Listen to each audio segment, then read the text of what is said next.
Government of India Act 1858. This act is important for your UPSC preparation.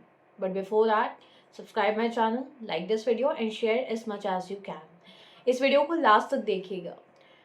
Government of India act 1858 एक topic है जो कि UPSC में आपसे पूछा जा सकता है या फिर इससे कोई एमसीक्यूज पूछे जा सकते हैं, तो इस टॉपिक को कवर करना इम्पोर्टेंट है।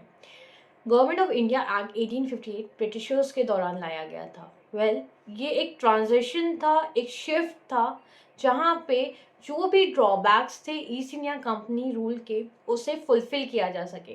बट क्या ये फुलफिल कर पाया था, इसको हम जानेंगे इस वीडियो में। तो इस वीडियो को स्किप मत कीजिएगा, लास्ट तक देखिएगा। May be this important topic can help you out इस चीज़ को अंडरस्टैंड करने में कि एक्ट ऑफ गुड गवर्नेंस के नाम से जो जाना जाता था, क्या वो उस चीज़ को फुलफिल कर पाया था।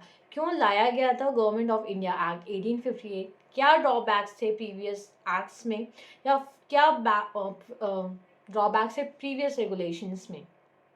ब्रिटिशर्स हमारे कंट्री में in India in 1600 purely for trading purpose. इसके वीडियोस मैंने डाल रखे हैं, तो आप उसको भी वॉच कर लीजिएगा ताकि आपको ये चीज़ें समझ में आए। काफ़ी सारे फ्लॉज थे ईस्ट इंडिया कंपनी रूल में। एक्सप्लॉयटेशन था, इनइक्वालिटी थी, इनजस्टिस था। यहाँ पे इंडियंस का रिप्रेजेंटेशन ना के बराबर था। इसी चीज़ को कवर अप करने के लिए गवर्नमेंट ऑफ इंडिया एक्ट 1858 को लाया गया था।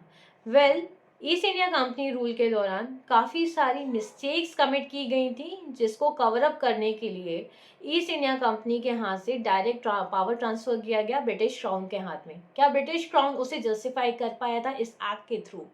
वेल इसके काफ़ी सारे रीजंस हैं जो इस एक्ट को लाया गया था। इस एक्ट को एक्ट ऑफ गुड गवर्नेंस या बेटर गवर्नेंस के नाम से भी जाना जाता है। बट ये क्या उस स्टेटस को फुलफिल कर पाया था? यहाँ पे पावर जो ट्रांसफ़र हुआ था, ट्रांसफ़र ऑफ पावर आप देखोगे ईस्ट इंडिया कंपनी के हाथ से उठ के ब्रिटिश क्राउन पे हाथ में चला गया था, क्वीन विक्टोरिया के हाथ में चला गया था। डायरेक्ट सेंट्रलाइज करने की कोशिश की गई थी एडमिनिस्ट्रेशन को। पहले अगर एक्ट्स की बात मैं करूँ तो 12 फॉर्म ऑफ गवर्नमेंट थी, court of directors and board of control, जो कि इंडिया को चलाने की कोशिश कर रहे थे।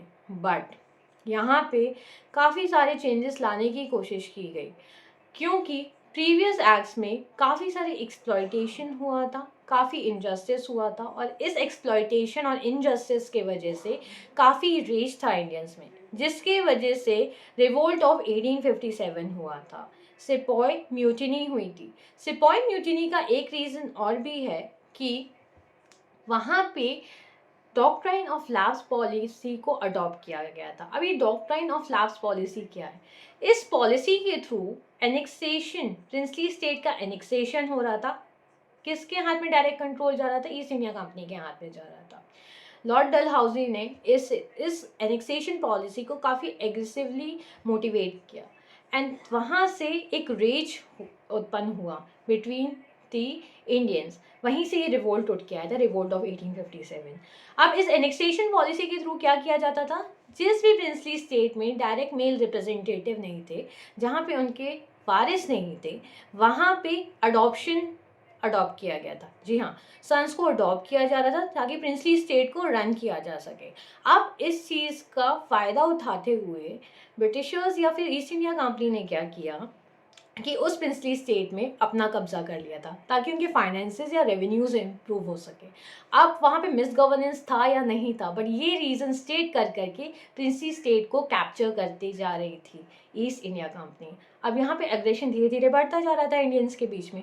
तभी ये एक्ट ऑफ गुड गवर्नेंस या फिर एक्ट ऑफ बेटर गवर्नेंस लाया गया एडवर्ड स्टैनली के द्वारा। एडवर्ड स्टैनली ने इसको इंट्रोड्यूस किया, ठीक है। अगस्त 2 1858 में इसे पास किया गया ब्रिटिश पार्लियामेंट के द्वारा। अब डायरेक्टली ट्रांसफ़र हो गई थी जो पावर्स थे। 12 form of government, court of directors and board of control को ख़त्म कर दिया गया था। मिलिट्री रिफॉर्म्स लाए गए थे, ठीक है। सेक्रेटरी ऑफ स्टेट की एक पोजीशन लाई गई थी, जो कि 15 मेंबर काउंसिल के द्वारा असेस की जाती थी। Secretary of state direct point of contact था between Indian administration and British crown.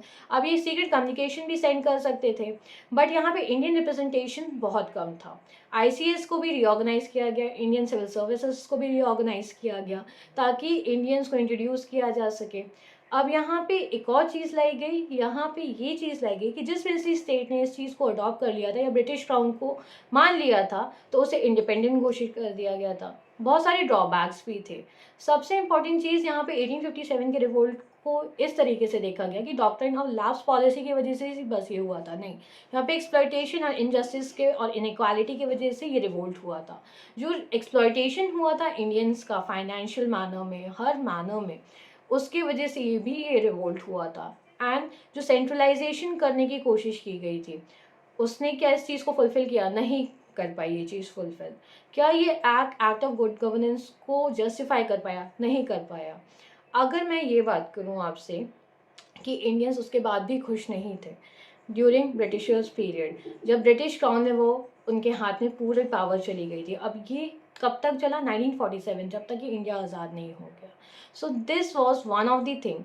यहाँ पे एक और चीज़ इंट्रोड्यूस की गई थी, वाइसरॉय ऑफ इंडिया। मतलब जो पोजीशन थी, जो डेजिग्नेशन था, फर्स्ट वाइसरॉय कौन थे? लॉर्ड कैनिंग थे।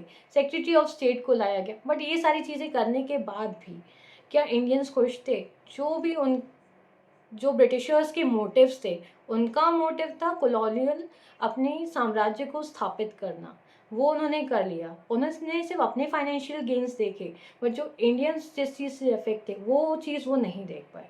सो इस act was a complete failure and this was the important update on my channel. So अगर आपको ये वीडियो अच्छा लगा है तो ज़्यादा से ज़्यादा लोगों के साथ शेयर कीजिए और मेरे चैनल को सब्सक्राइब कीजिए। Bye everyone.